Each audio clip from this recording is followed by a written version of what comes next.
Good afternoon, everyone. I'm San Francisco Mayor London Breed. I'm joined today by the Director of the Department of Public Health, Dr. Grant Colfax, as well as the Director of the Department of Emergency Management, Mary Ellen Carroll, the Police Chief, Bill Scott, the Director of the Department of Human Services, Trent Rohr, and the Department of Homelessness and Housing, Abigail Stewart Kahn. I want to thank you all so much for tuning in today and joining us to talk about a few updates we have related to COVID-19 here in San Francisco. As of today, we have 1,013 total cases of those who have been diagnosed with COVID-19. And sadly, we have lost 17 people. There are 17 people who died as a result of this virus as of today. As a reminder, you can visit datasf.org/COVID-19 for our full tracker with information on who's been diagnosed, the number of tests, and other resources that are available, or any questions that you may have. And I want to just start today by reminding us really how far we've come. From the very beginning, we have made it our mission to slow the spread of this virus, to help those vulnerable populations, to keep people safe, and we're continuing to do all we can to do just that. We are still dealing with the number of cases in San Francisco, and we also know that there will continue to be challenges, and we will continue to see increases in the number of cases of the coronavirus as we continue to do testing. You know, it may seem like this will never end, but it will come to an end.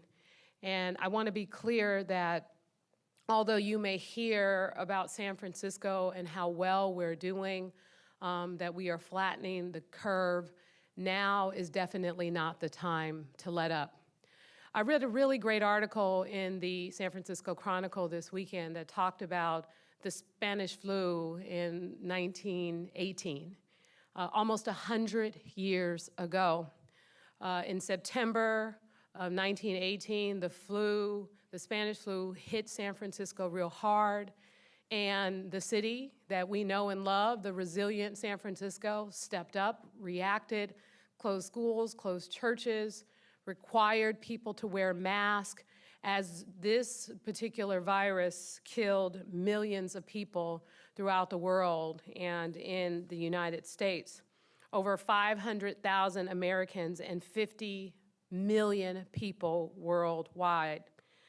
And so as San Francisco started to see, based on its quick action, there were changes, and we started to basically, they probably didn't call it flattening the curve at that time, but that's exactly what they did. And as the number of cases and deaths declined in November of 1918, they declared victory and went out in the streets, they partied, they celebrated, everyone was happy, they threw off their mask and moved on with their lives. And 2 days later, almost 2,000 people died. And in addition to that, they dealt with this real challenge all the way into 1919, when people continued to be infected. The virus came back with a vengeance, and unfortunately, it did take some time to get people back into a place of complying with the orders in order to try and protect public health. The gains that they had made on the front end were all basically lost because they moved too quickly. And I tell that story about history to remind us that we need to look at what has happened in history to make sure that we're not repeating the same mistakes. We are not asking you to shelter indoors, to stay at home, and also expect that, you know, this is something that's comfortable for all of you. We know that this is very challenging, that it has a significant impact on not only our physical health, but our mental health. And yesterday, with a doctor from UCSF, we hosted an online webinar to talk about that and to talk about our mental health and the challenges with family, with children, with isolation, and with a number of things. And we wanted to make sure that we had a resource available to the public to deal with that. healsanfrancisco.org. Anyone can log on or call 311 if there is any information that you may need or someone to talk to during this very challenging time, because the fact is, it's not over. There is a light at the end of the tunnel. We will get through this, but it is going to require time, and it's going to require patience like never before. I don't believe anyone on this earth has ever experienced anything like this before. As I said, the Spanish flu was over a century ago, and here we are dealing with a pandemic of the same proportion. And I know that you would think that, especially in a place like San Francisco, where we have CPMC and Kaiser and UCSF and San Francisco General and all of these incredible hospitals and research labs and doctors and all of this great science and technology, that 100 years later, we should not be in a situation we are in where we're requiring people to stay at home. But the fact is, we are. Public health is in jeopardy.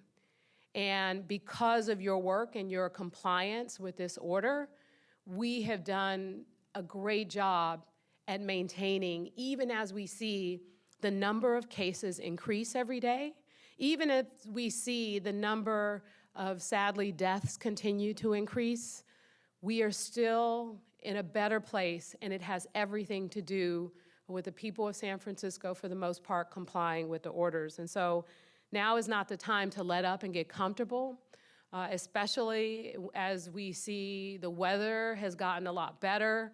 Everyone probably wants to go outside and hang out. They want to see friends. They want to see family. Unfortunately, this is not the time to let up. And we're still in this. We still need to get through this, and we still need your cooperation to do just that. So I want to express again my appreciation. Of course, do what you can to get your fresh air and take your walks.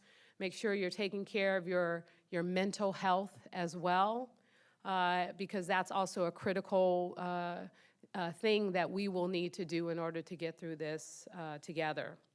So thank you again for cooperating, and I want to talk a little bit today about the future and what San Francisco looks like as we begin to reopen our city.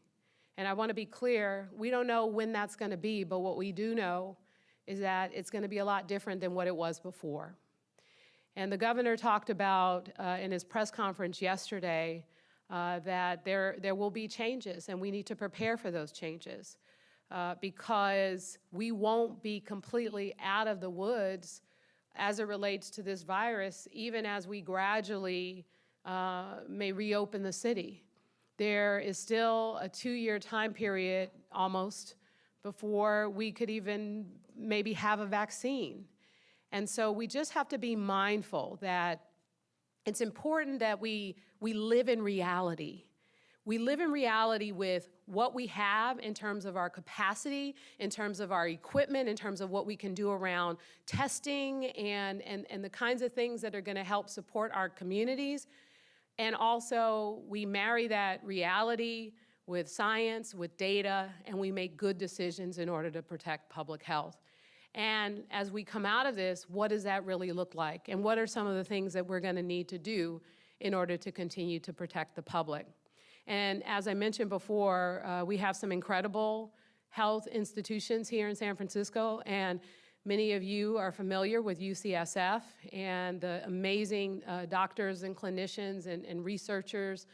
The work they do is world-renowned in terms of breakthrough science and data. And in fact, one of the things that we've been talking about, and you probably have been hearing about, is contact tracing.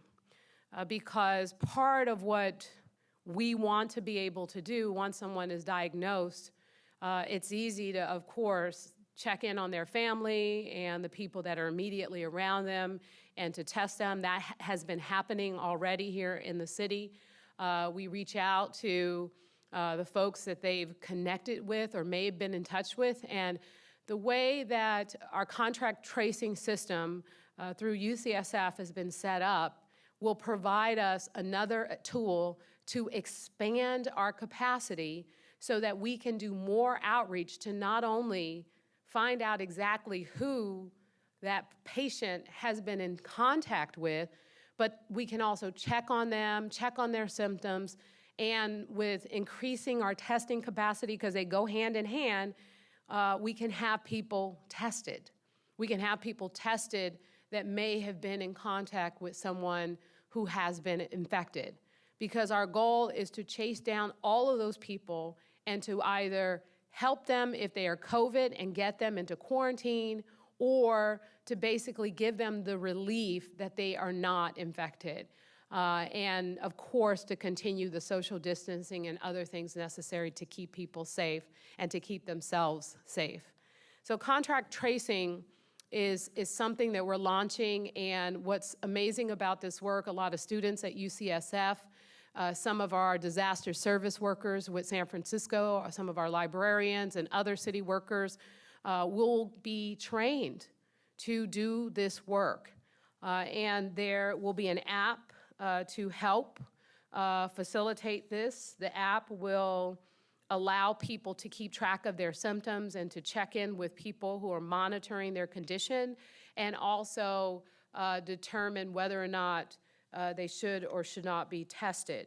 And I want to take this opportunity to really thank, again, UCSF, and there's a couple of other folks, and I think Dr. Colfax will talk a little bit about the partners that we have in this particular effort.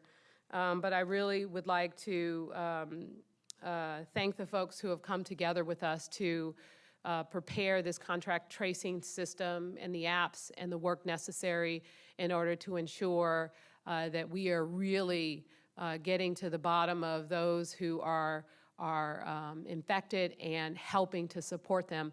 And we have done some level of that in our shelter at MSC South. This is how we were able to discover so many cases.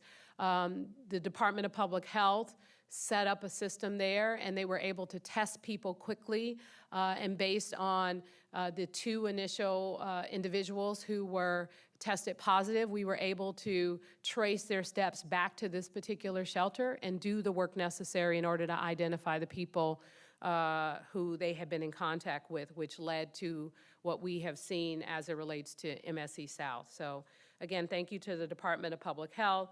Thank you to our city team. Thank you to UCSF and your medical staff. I want to also just talk a little bit about our plans to expand testing, because again, contact tracing as well as testing go hand in hand, increasing our testing capacity. We talked a little bit about that on Monday. We do want to appreciate UCSF for their willingness to run the test, but the biggest challenge they and so many other folks throughout the country have had are access to the appropriate swabs in order to initiate the test in the first place. And we want to appreciate just so many incredible public and private partners that we've been working with to try and make testing available as much as possible. Many of you know that we provided City Test SF on our Piers with a partnership with the Port to help get those who are city employees with symptoms tested as quickly as possible. And the feedback that I've gotten from city employees has been incredible. The response and the ability, you get your time, you go in, you get tested, and you get your results back quickly. People are so appreciative of that. And so I just want to, again, appreciate and thank the Department of Public Health and the work that they're doing with the private sector as well to get these tests up and running.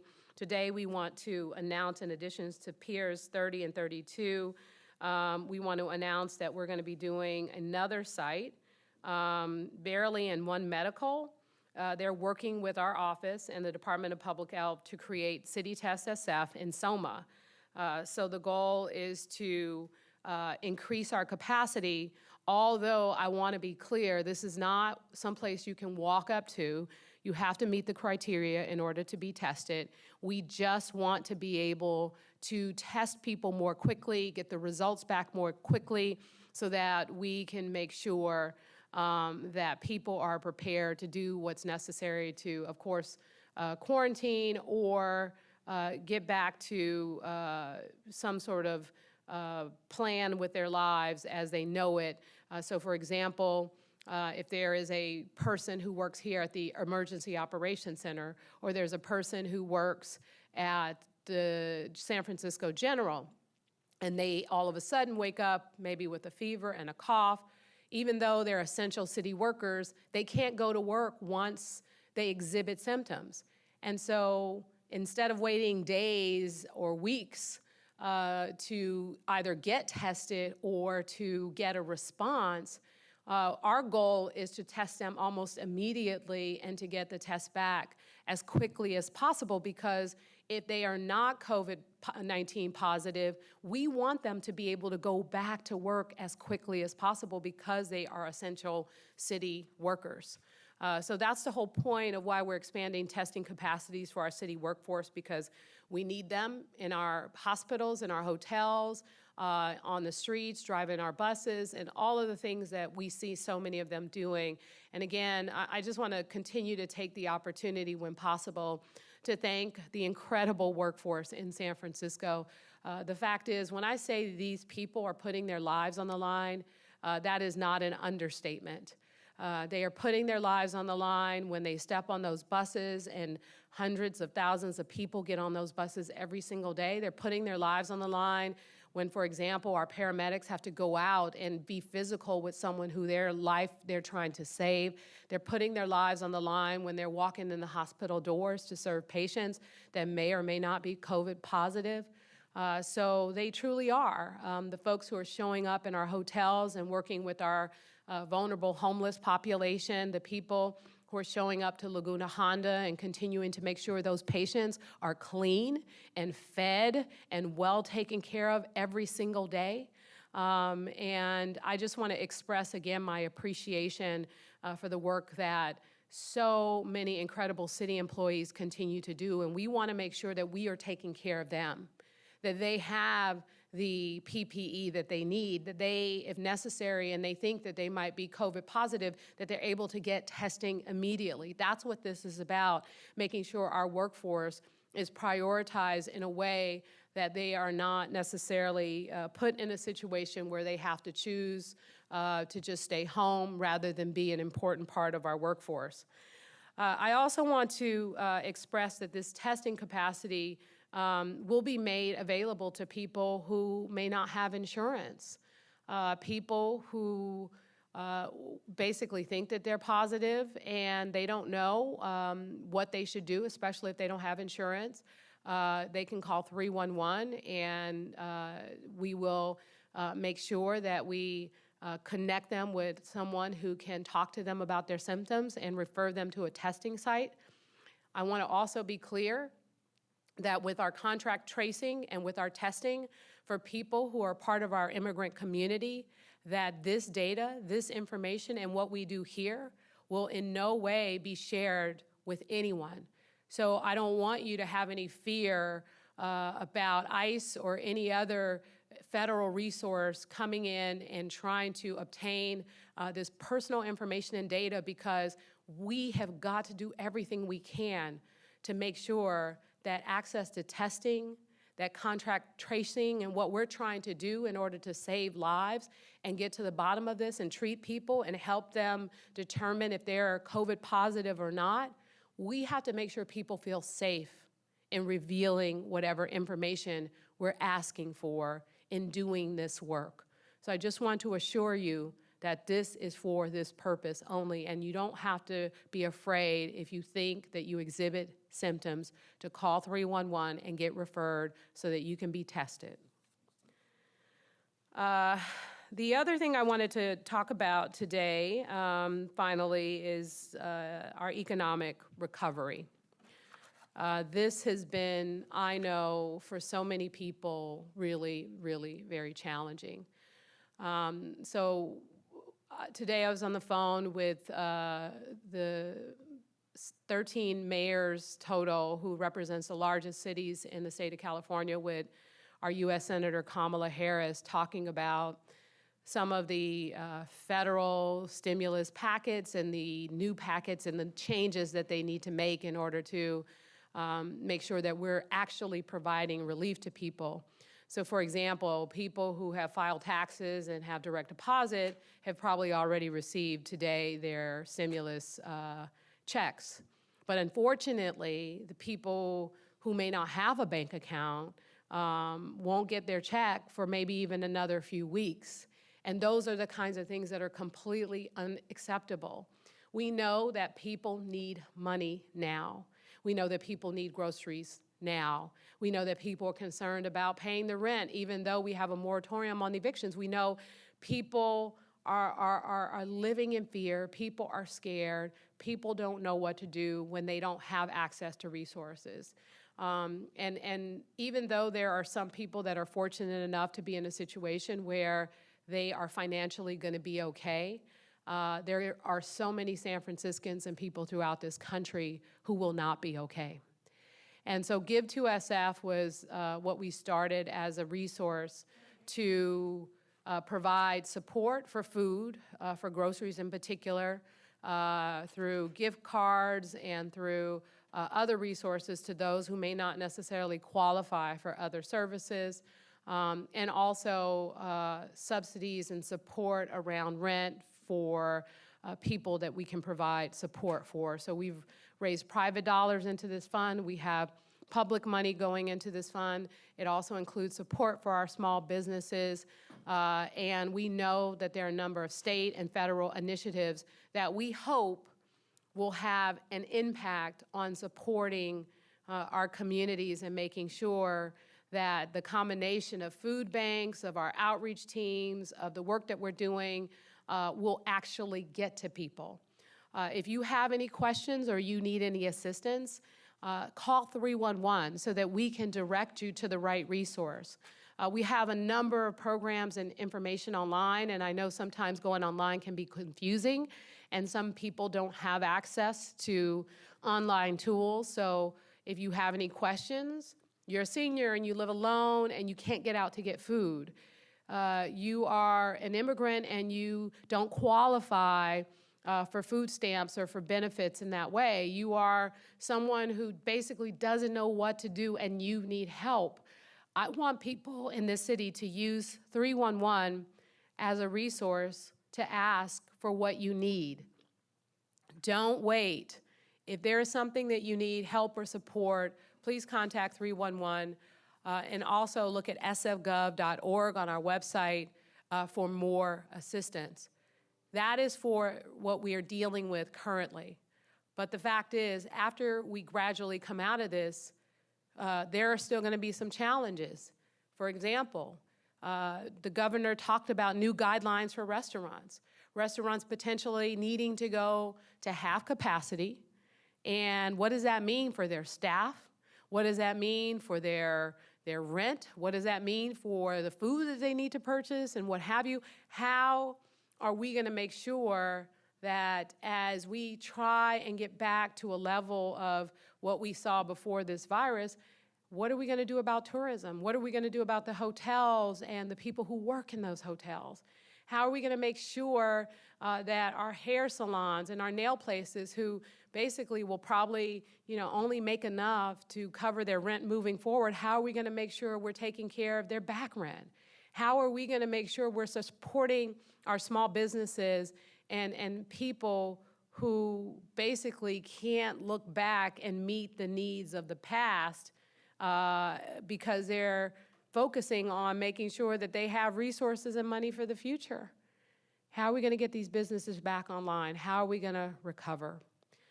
It is not going to be easy. The city faces a $1.1 to $1.7 billion budget deficit. And what that means is we're going to have to make some serious changes. We're going to have to reprioritize how we spend money. Every dollar matters. Every dollar matters anyway, regardless of this situation, but it matters even more than ever before. And so we are going to have to make some major changes. And I talked about last week the Economic Recovery Task Force. Supervisor Norman Yee and I, the president of the Board of Supervisors, we put together this task force, which will be co-chaired by a number of folks, including Carmen Chu, the assessor recorder, the executive director of the Labor Council, Rudy Gonzalez, and some others, to begin that process. To begin that process with our restaurants, with our small businesses, with our hotels. How are we as a city going to change our policies, going to make our financial investments? How are we going to start now so that when we begin to gradually open the doors to the city, that our businesses can get back to work, our people can get back to work, we can get our economy back going? That's going to be critical to the success of our future. This is a challenge, yes. This is a challenge going on a lot longer than I know many of you had hoped. But I want to also be clear that we're working on all of these issues, and we are focused on making sure that we're making good decisions so that we can protect both the physical health and the mental health and the financial health of our city for the long term. So thank you all again for your cooperation and all that you continue to do to support these efforts. I want to again express my appreciation to how amazing people have been, the positivity, the love, the support for one another. It has been truly amazing. And I want to be clear, we have our challenges, yes. We have our challenges as a city. But I am so proud of the workforce and the people in this city who are working hard for all of you every single day. They are doing the best that they can and following social distancing, which is very, very difficult to do when you're trying to work in some cases.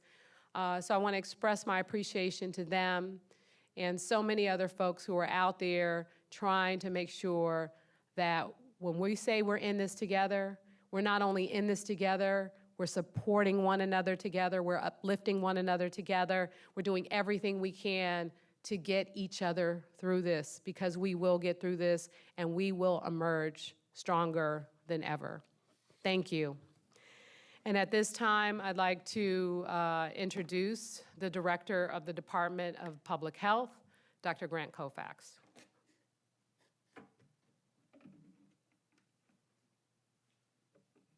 As soon as I clean the microphone.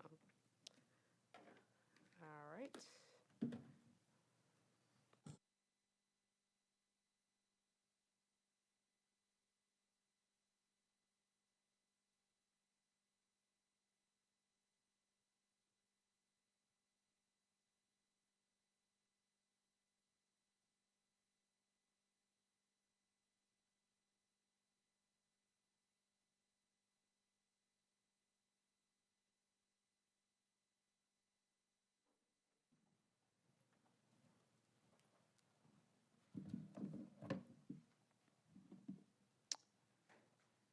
Good afternoon.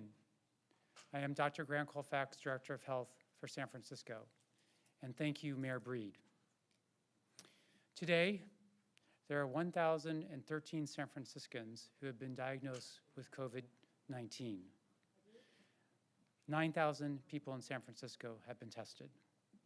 Sadly, 17 people have died of the disease. I send my condolences to their families, their loved ones, their friends, and their community. There are 88 patients with coronavirus hospitalized across the city, and about 30% of them are in the intensive care unit. Another 53 people are in the hospital who may have coronavirus, and they are awaiting test results. Our hospitalization numbers have been holding relatively steady for the past few days, which is welcome news. But again, that could change at any time, especially as we begin to see expected outbreaks in the city, including potentially in vulnerable populations. As we reported last week, there was an outbreak of coronavirus at MSC South, the city's largest homeless shelter. As of today, 92 guests and 10 staff there have tested positive for the coronavirus. At Laguna Honda Hospital, there are now 18 confirmed cases of coronavirus. 14 of the confirmed cases are among staff and 4 are among residents. All the residents are in good condition. Of the staff who tested positive, 11 have been in patient care positions and 3 have not. All 4 positive resident cases were in the South 5 neighborhood. And to date, 329 Laguna Honda Hospital staff have been tested, and 272 residents have been tested. The Centers for Disease Control, the CDC, remain on site, advising us with regard to our response. And across San Francisco's entire hospital care system today, there are 1,262 acute care beds and 436 intensive care beds available across the city to meet the demands of a surge.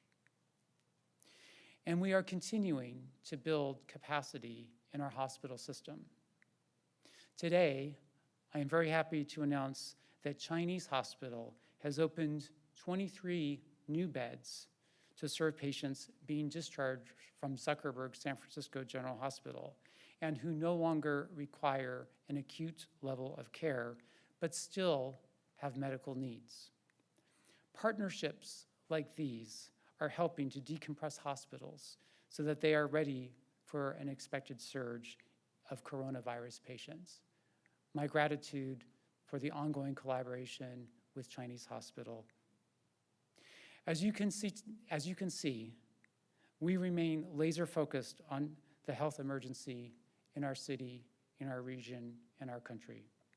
We are doing everything we can to reduce the spread of the virus in our community, protect vulnerable populations, healthcare workers, and first responders. We are implementing strategies and developing further workforce needs, developing further workforce capacity to meet our needs, both today and into the future.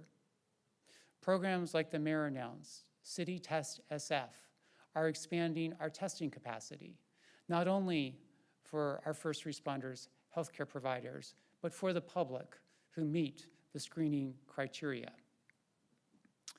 And looking ahead, we are expanding our contact tracing capacity. Contact tracing has always been a fundamental public health tool. From the beginning of this pandemic, we have emphasized contact tracing. But we need to be even doing more today and preparing for when we need more capacity in our workforce to do this in the future. We are looking ahead. We are building a fast-moving, comprehensive system to track cases and support people to prevent the spread as much as possible. This is essential today, and it is also essential as we ultimately move out of restricted shelter-in-place orders into a new phase of fighting the pandemic. As the mayor emphasized, we will need a framework going forward that includes strong infrastructure for testing, data tracking, caring for vulnerable populations, and further reinforcing and preparing our healthcare system.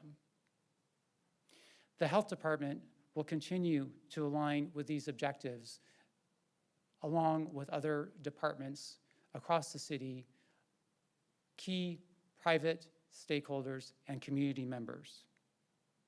That's why I'm happy to announce today a major development to help us reach our goals.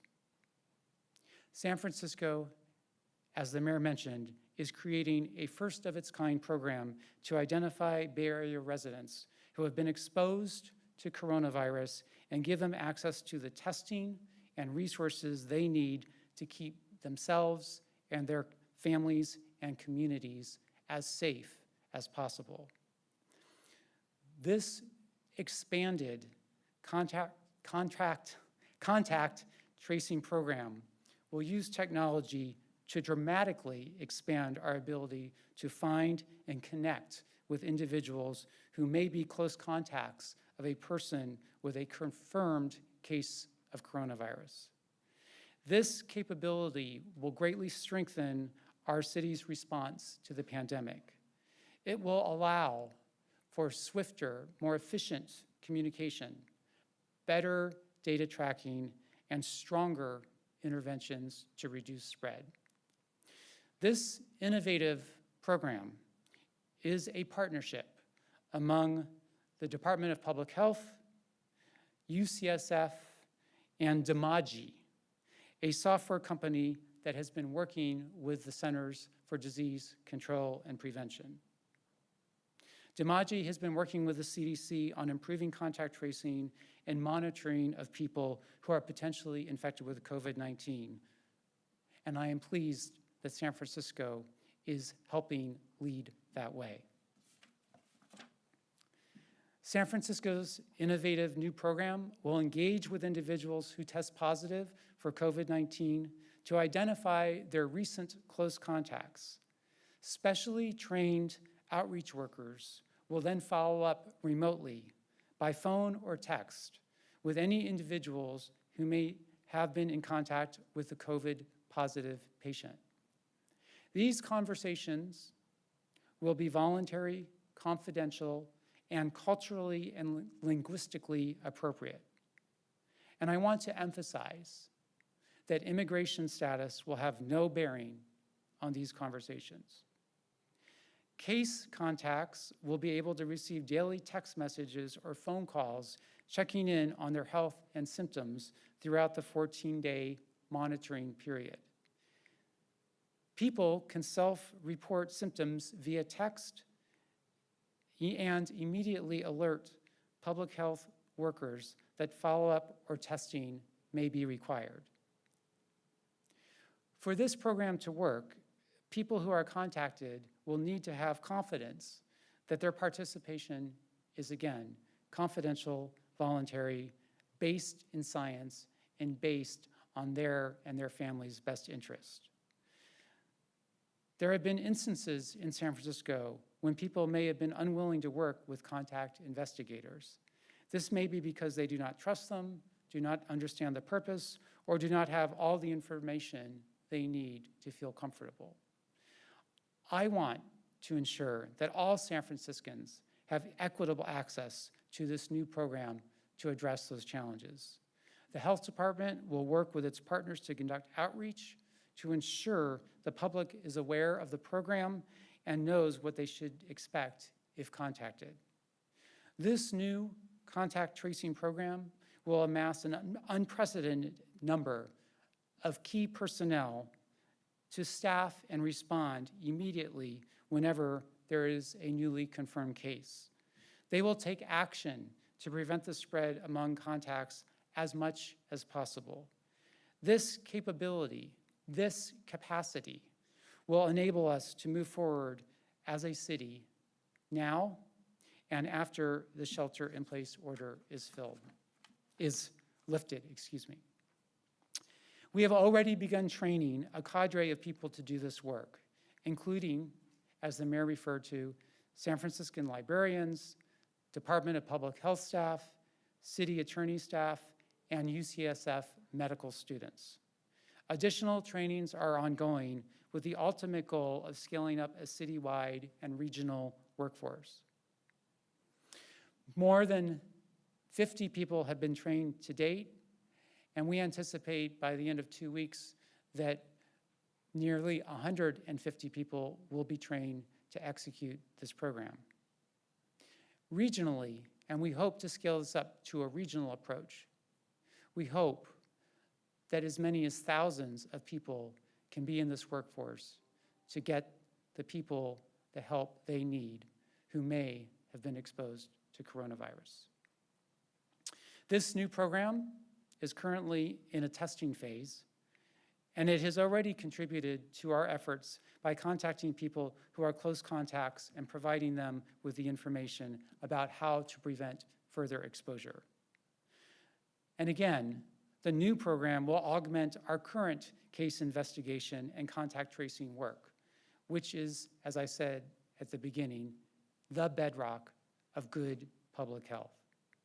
I want to emphasize that contact tracing is just one part of an effective response infrastructure. Other components include expanding testing, adherence to isolation and quarantine orders, and continued prevention. The continued prevention that all of you can help with and must help with, including social distancing and wearing facial coverings. All of these will be critical in the future to maintaining any gains we make due to our current efforts, which appear, for now, to be flattening that curve. I am proud of San Francisco and grateful to the health department team, our city department partners, and our other partners across the city, including those at UCSF, for creating this ambitious contact tracing project. Together, we are making a difference and saving lives. We will keep going. We must keep going so that we can continue to protect our community as our coronavirus response evolves. We are making progress, but there is still a long way to go. As I have said from the start, we are most concerned about vulnerable populations. This includes people in long-term care facilities, people experiencing homelessness with chronic conditions or greater than the age of 60, and others who are over 60 and have underlying health conditions. So please, continue to do your part. Stay home, wash your hands, cover your nose and mouth when you must go out with a facial covering. Take care of yourself. Call and engage with your friends and family remotely. We will get through this together. Thank you.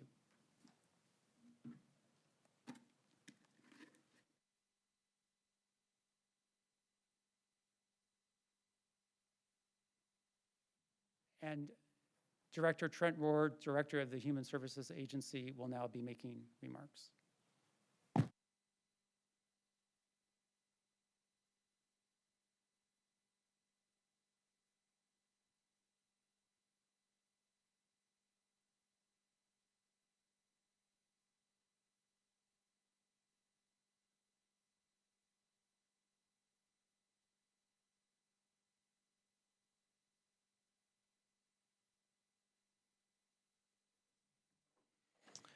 Good afternoon, Trent Rohr, Director of the Human Services Agency.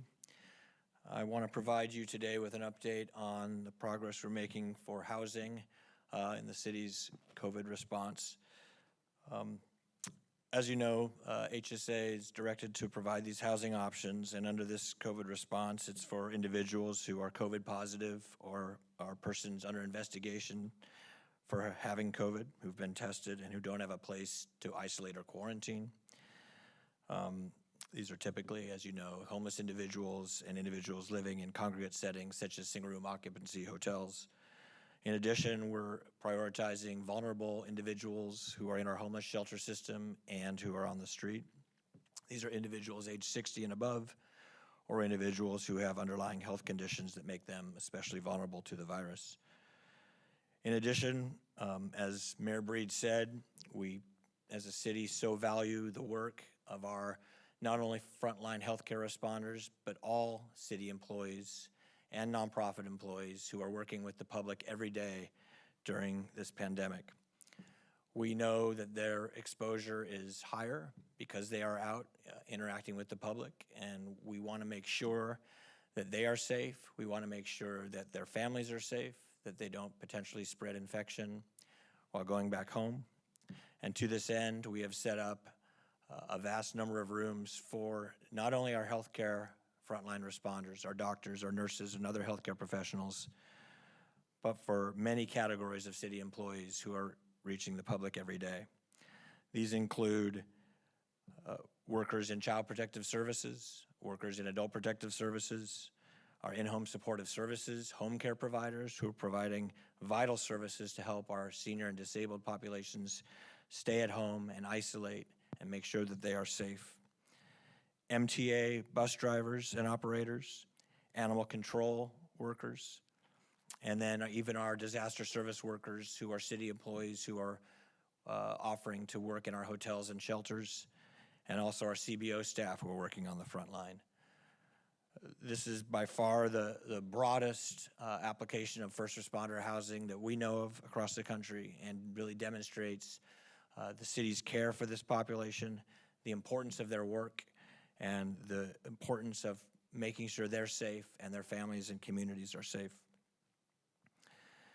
In terms of progress, an update report on the numbers.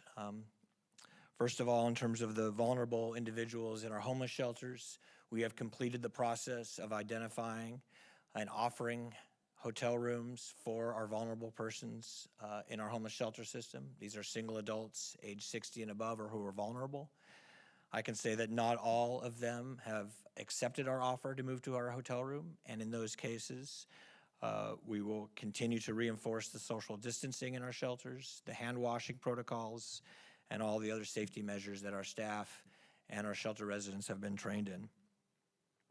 We now have 2,100, say it a better way, we now have 2,151 hotel rooms across 14 hotels in San Francisco, 1,271 of them for the vulnerable populations I described, and 800, and the rest being for first responders and city employees working with the public every day. We have 874 individuals placed in the 1,271 rooms for vulnerable, and continue to see a constant flow of our frontline responders as well as other city employees into our hotel rooms for them. Our estimated need is still around 7,000 rooms. And again, I use the word need and not goal. These rooms and the estimated need is based on the best public health information we have, the best information we have from the Department of Homelessness and Supportive Housing on the population vulnerable on the streets and in shelters. And we continue to reevaluate those numbers on an ongoing basis and adjust our need accordingly. As I've said many times, the response to our requests for quotes and interest in the hotel program has been overwhelming. We are now up to 81 hotels who have submitted interests in renting rooms to the city, representing over 12,000 rooms.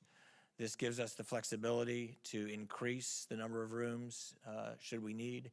It also gives us the flexibility to choose the types of hotels that are suitable for certain populations. We have been segmenting populations. I'll give you one example.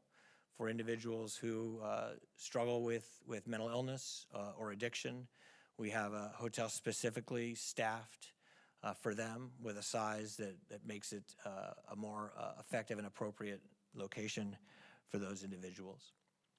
As I said, we'll continue to evaluate the need, continue to be fluid as a public system in response to an environment that is, of course, very fluid and changing daily. And I'll conclude with those remarks and open it up to questions. No, I'm actually turning it over to San Francisco's Police Chief, Chief William Scott.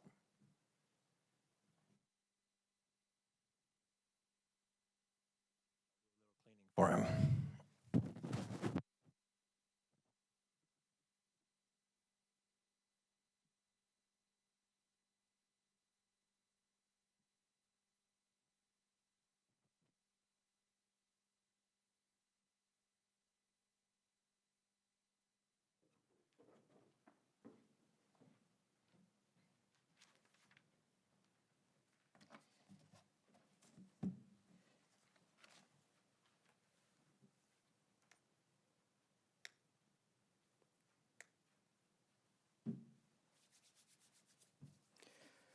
Good afternoon. I'm Bill Scott, Chief of Police, San Francisco Police Department. First of all, I'd like to start again by thanking our Mayor London Breed, for her leadership during this pandemic. And I also want to thank our Public Health Director, Dr. Grant Colfax, for his leadership during this pandemic. I want to update you all on our enforcement efforts, on the public health order, as well as what we're seeing in the streets and around the communities of San Francisco today. We've seen some very nice weather in the past couple of days, and with that, it has brought more people outdoors to get exercise and probably take care of their mental health needs. But with that, more people means more instances where people are not engaging in social distancing. As a result, we have staffed up our deployment at our parks, along with our park rangers from Rec and Park. So you will see officers, you will see cadets, you will see park rangers, and also community workers at our parks and gathering spots that we believe people will go to get exercise or walk and to get outdoors today. And with that, we haven't changed our position on how we are approaching this. For those people that are just out enjoying the fresh air, we ask that they social distance. We ask that they follow the public health orders, and we continue to stress voluntary compliance. For those folks that have been in this position and been warned by officers, and if that's on record, you will be cited. But again, we want to go back to where we started from day one, is education. If we engage you, we will make sure that you understand what the seriousness of this pandemic is, and also what needs to be done in order to keep you and your loved ones, your friends and families safe. We have increased the number of sites over the last few days. We now have 9 sites that have been issued by San Francisco police officers. The breakdown is 5 businesses and 4 individuals. Some of those businesses are businesses that officers had warned previous to citing them. And again, as I've said several times in these press conferences, for businesses, we're not going to warn you twice. If we have to go back, we will cite you. For the individuals, again, Dr. Colfax has laid out the best advice that anybody can give right now in terms of what needs to be done to keep yourself safe and healthy. Stay 6 feet apart. If you have to go outside for essential business, or if you want to get some exercise or fresh air, it's recommended that you cover your face. If you have to go to the grocery store or any other type of essential business, practice social distancing. A lot of the businesses now have marks outside the businesses to indicate where those 6 feet markers are. And we advise everybody and encourage everybody to pay attention to the sidewalks and the locations if you do go grocery shopping, or to the bank or post office or wherever you go to, because it makes it easier for people. And we have had situations where officers have shut down businesses for not engaging in social distancing practices. This pandemic is hard enough as it is on everyone. If you are an essential business, we need your help. We need you to encourage your customers to social distance. And if that's not occurring, our officers will close your business as mandated by the health order. If you are out with your friends and families, just a reminder, if you live in the same household, you're not expected to have to separate 6 feet. If you do not live in the same household, please maintain that physical distance of 6 feet. That's what the order says, and that's what we remind everybody to do, and it's for everyone's best interest. This week, we're seeing a slight uptick in calls for service, and we believe that is because more people are out enjoying the good weather and the fresh air. And again, we want to remind everybody, if you must go out, please cover your face, and please maintain that social distance of 6 feet. If you are a victim of a crime, or if you see a crime in progress, If it's a violent crime, I remind everybody to call 911. If it's a crime that has occurred or a property crime that's not of a significant immediate importance, call our non-emergency line of 415-553-0123. You can also call 311 or utilize the San Francisco Police Department website to report crime. I want to speak a little bit about 420. Our mayor has made it perfectly clear that 420 is canceled for this year, but I want to reiterate what the mayor has spoken to the public about 420. There's absolutely no doubt that 420 will not occur this year. The San Francisco Police Department, along with other city entities, will make sure that that is carried forward. The area will be fenced off. We will have officers out in full force. If you plan to show up, the consequences probably won't be favorable to you. It includes citations. It includes street closures. Simply said, we want to make it difficult for anybody that is thinking about attending a 420 event. We want to make it difficult in the best interest of our public health, and that is what we intend to do. If we have to cite, we will. If we have to arrest, we will. But I want to make it clear that 420 is off this year, is canceled, and please think of the health of, if not yourself, the people that you care about if you're thinking about engaging in a 420 event in the city of San Francisco. We will be out in full force, and we will work through the weekend as well to make sure that the health order is being complied with as best we can so we can all stay safe and healthy. And with that, thank you, and I think it's time to open for questions. The first question is for Director Abigail Stewart-Kahn, Homelessness and Supportive Housing.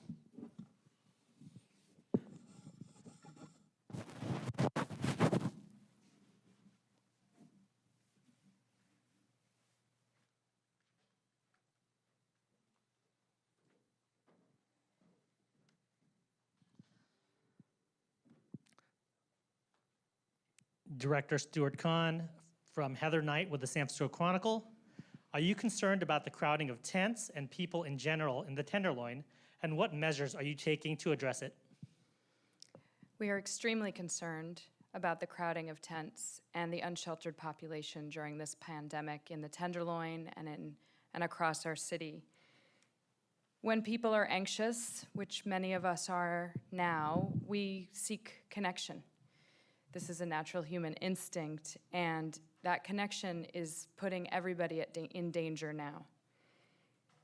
I want to thank the Healthy Streets Operations Center partnership, which is led by Jeff Kazitsky, because the minute this state of emergency was declared, HSOC pivoted and began providing education and information and ceased any encampment resolutions. What this means is that they're out there every day, the HOT team, the police department, public health, the Department of Public Works, Rec and Park, and many, many others, working together to provide information to our unsheltered neighbors, first on the COVID epidemic and their vulnerability, then on physical distancing guidance while being unsheltered, and so on. We need people to adhere to this guidance.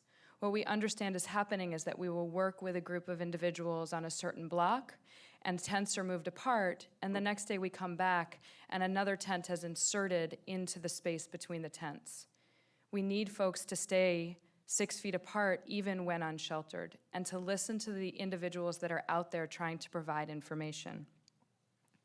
We care deeply about the unsheltered population, and as Director Rohr and Dr. Colfax have shared, those who are vulnerable over the age of 60 or with underlying conditions are a high priority for the city.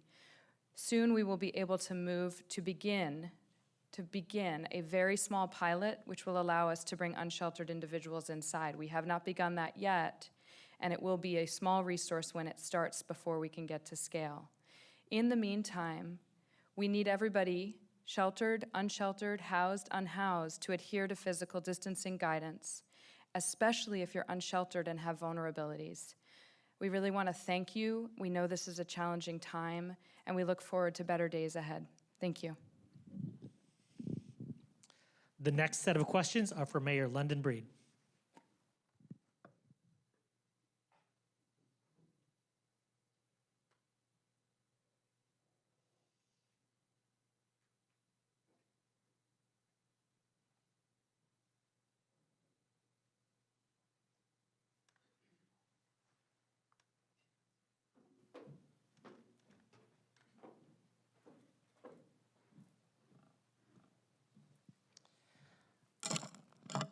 Madam Mayor, the first question is from Joyce Cutler, Bloomberg Law. Mayor Breed, you and President Yi were planning on a rewrite of the city's gross receipts tax. What is the status of that, and how will the projected billion-dollar deficit influence what appears before voters? Thank you for the question. The fact is, at the time when we were planning for a revamp of the gross receipts tax here in San Francisco, we were living in a different reality. And unfortunately, the focus is going to be on our economic recovery, some changes that we need to make as it relates to how we're spending our money currently, but more importantly, there could be some changes or revamp of business taxes in general. But unfortunately, what we had planned before is something that we can't continue to move forward with, especially now in light of our new reality with the economy. The next question is from Sarah Ruiz Grossman, Huffington Post. The San Francisco Board of Supervisors voted to open thousands of hotel rooms to homeless residents. Will the city do so? I want to be clear with the public. From day one, as we started to talk to people about this pandemic, what we wanted to make sure people understood is how critical it was to provide facts, how critical it is to make it clear to the public what we can and can't do as a city. Just this past weekend, there was a rumor on the internet by, sadly, one of our city leaders that said that UCSF had agreed to test everyone in our shelters and the city had not taken them up on the offer. And that was absolutely false. And it was so irresponsible in light of a pandemic when we are dealing with a matter of life or death. To spread false information as a city leader on the internet is really irresponsible and very tragic at this time especially. The fact is, we work hand in hand with UCSF, and a joint statement between the director of the Department of Public Health and the chancellor at UCSF was put out clarifying what UCSF could actually do, and that is run the test. But UCSF and the City and County of San Francisco, as well as many of our healthcare systems throughout the entire country, are short on the swabs that are required to actually initiate the test in the first place. And what we have done time and time again as it relates to the hotel rooms is really try and explain to the public the challenges, especially in light of social distancing. Would we like to open the doors of every hotel room and give everybody a place to stay? Of course we would, but it's not that easy. The challenges, as I've continued to say, with the population that we are serving, people who are unfortunately unhoused, some who suffer from substance use disorder and mental illness, those challenges that these people are dealing with, they don't just go away because there's a pandemic. And so when we look at hotels, we have to make sure, as Dr. Colfax talked about and Trent Rohr talked about, that people struggling with mental illness, we need to make sure that the clinicians and the city staff who have never worked with this population before, that they are trained, that they are prepared, that they are able to provide them with the resources and the support that they need, that we're not basically opening up and putting 100 people with mental illness in the same hotel. We're looking at smaller hotels. We have around-the-clock, 24/7 service, whether it's our staff, whether it's nurses. There's 3 meals a day, there's cleaning, there's management, there's people who call in sick and aren't available, but we need them for those shifts. There's training that goes into all of this. And the work that we are doing, for example, here at the Emergency Operations Center, has everything to do with making sure that we are working with staff in the city in various departments to get them prepared and trained to do this work. But it's not easy. And if it were that easy, we would have done it a long time ago, and other major cities in this country would have done the same thing. We have moved faster and further along than almost any other major city in the country as it relates to housing our unhoused population. Over 700 people have been housed out of our shelters and counting. So I'm really proud of the work that they continue to do. Would I like to do more? Yes, I'd like to do more. Would I like to open up 8,000, 9,000, 10,000 hotel rooms? Of course, who wouldn't? But that is not the reality of what we as a city can do. And what I've made clear time and time again, that every decision that we make, everything we do, is going to be based in what is reality. Because it's not fair to the people of this city to pretend that we can do something that we know we can't. And next question, Janie Hard, the Associated Press. The Santa Cruz County Health Officer says she is working with 13 Bay Area counties to craft less restrictive shelter-in-place orders for as early as May 4. Is San Francisco looking to loosen restrictions to allow for greater activity? I want to be clear that in every decision we make, it has everything to do with facts. It has everything to do with the science and the data. We have relied heavily, of course, on our public health officials to guide us through this process. And we have done this in a collaborative approach. We've not just focused on San Francisco. We looked at the entire region and what that means for us to work together to make these decisions together, because if San Francisco makes the decision and Oakland and Daly City and other surrounding cities choose a different direction, it's not going to be good for any of us. The people who work in San Francisco, the people who come to San Francisco for various reasons, they don't all live here. And so keep in mind that it's important that as quickly as we want to get back to opening our cities, which I so desperately do as well, we want to make sure that we are collaborating with our public health officials, that we are focusing on the data, that we are strategic and clear about the direction that we're going in. And as I said earlier in my remarks, the worst thing that we can do is move too quickly and then go back to an even worse situation of the number of cases that are diagnosed as a result of it. And so that's really what we want to focus on. We still have a long way to go. I am hopeful about the future, and I'm hopeful that we'll get there, but we want to work together in doing that. Thank you, Madam Mayor. The next set of questions are for Dr. Grant Colfax with the San Francisco Department of Public Health.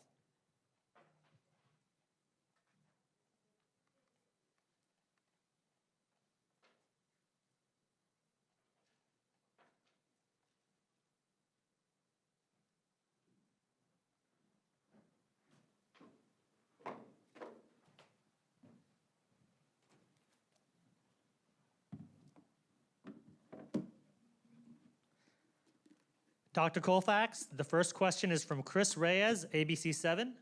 What comes after the testing phase of this contact tracing project? What is the timeline and details of the next phase? So with regard to this contact tracing effort, this is happening. We have trained a number of people already on this. So it will continue to iterate as we learn from this early period in terms of how to improve, what responses that we're getting. We will expand our languages. Right now it's in English and Spanish. We are working rapidly to implement a Cantonese, a Mandarin, and Tagalog versions of this. So it's not as though there's a series of discrete phases. It's a scale up. And as I said, we hope to have nearly 150 people trained on using this app, this Tamaji app, in the next few weeks. And it will be an integral part of our efforts going forward. And we are exploring with regional partners so that potentially we could have hundreds, if not thousands, of workers trained in this across the region for us to collectively do better with our pandemic response. Thank you. The next question is from Sam Whiting, SF Chronicle. Will San Francisco be mandating face coverings similar to Sonoma, Riverside, and Los Angeles counties? So we know that along with physical distancing, also known as social distancing, that wearing a facial covering helps protect others. So I like to think of it as my mask protects you, your mask protects me. And we are looking right now to ensure as much as possible that there is compliance with our face masking recommendations and looking to see whether additional measures are needed to protect people. The next question is from Crystal Liang, Skylink TV. In regards to contact tracing program, how will the close contact resident be contacted? What kind of information will be asked so when they get the notification, they can determine whether or not it is a scam? So working with this app, we will be ensuring that there's a feedback so that people can use technology to get comfort that it is not a scam, just like you do when you get other notifications. And in terms of the information that's being gathered, it's really going to be focused on ensuring that the person knows that there's been a close contact with somebody who's been diagnosed with COVID-19, some very general information that will be collected, but that will be confidential. And we're certainly not going to be asking for sensitive information, personal information such as social security numbers, other factors like citizenship status. That will certainly not be asked. What we're asking for is the information that we need to ensure that that person is as safe as possible and importantly gets the help that they need to manage their exposure, and if symptoms develop, that they get the care that they need, and to keep their family and community fully informed and as safe as possible. That is why we will be asking people about their symptoms. We will be asking them about how they are doing. And again, I want to emphasize this is a bedrock of public health. And we also know in order to use this tool and for this tool to be effective, we must do this in a culturally appropriate way that is sensitive to the needs of some of our most vulnerable populations. This work will be done through an equity lens, as has our entire approach to addressing this pandemic. The next question is from Joshua Sabatini, SF Examiner. Does the city have a goal for the number of people they want to test this month across all testing sites, both public and private? And what is the biggest barrier at this time to increasing the number of tests? So the biggest barrier right now to increasing our number of tests is instability of the supply chain. That's a lot of words, but basically instability of the supply chain. We're not able to get swabs, the appropriate swabs for test collection. These are specialized swabs. You can't use something as simple as a Q-tip. So these are swabs that must be approved. And medium, which is basically the gunk that you put the swab in to keep the sample stabilized as you transport it to the machines. With our partners at UCSF and other partners, including the partners that were announced today in terms of our expanding our testing capacity, we have enough machines in the city to do this. What is our rate limiting step are getting the swabs, getting the media. I'm hoping that we will be stabilizing that in the next couple of weeks. And I just have to say that one of the biggest challenges in our local, regional, and I believe national response is the lack of a reliable source from the federal side. I do not know on a regular basis how many swabs we can expect. The supply chain is extremely unstable right now. It makes it incredibly difficult to plan going forward. What we do have are swabs today to test the people who need it most. Are people who are exhibiting symptoms, our frontline first responders and healthcare workers and city workers who are exhibiting symptoms, and other high-risk contacts. That will continue, and I'm hopeful that as our supply chain stabilizes, we will be able to expand the criteria for testing going forward. I will say, however, we need to ensure that as we expand our testing capacity and testing ability, that does not become a substitute in a situation with high levels of community spread, that testing is an additional tool and does not replace the vital tools of social distancing and wearing face coverings. And a reminder for Josh's first question, does the city have a goal for the number of people they want to test this month across all testing sites? So right now my focus is on getting hundreds and thousands of the swabs in media so that I can establish a clear pathway for expanding our testing. The next question is from Trisha Thadani, SF Chronicle. When will the city release neighborhood-level COVID-19 data on cases and deaths? So we are working at the health department with our data team to develop those maps and ensure that the maps are accurate. And I hope to have those data presented on our data tracker very soon. Thank you. The next question is from Aaron Alday, San Francisco Chronicle. Regarding the contact tracing program, does this need to be fully staffed before the city can begin to lift shelter-in-place restrictions? And how many staff people will be needed at that time?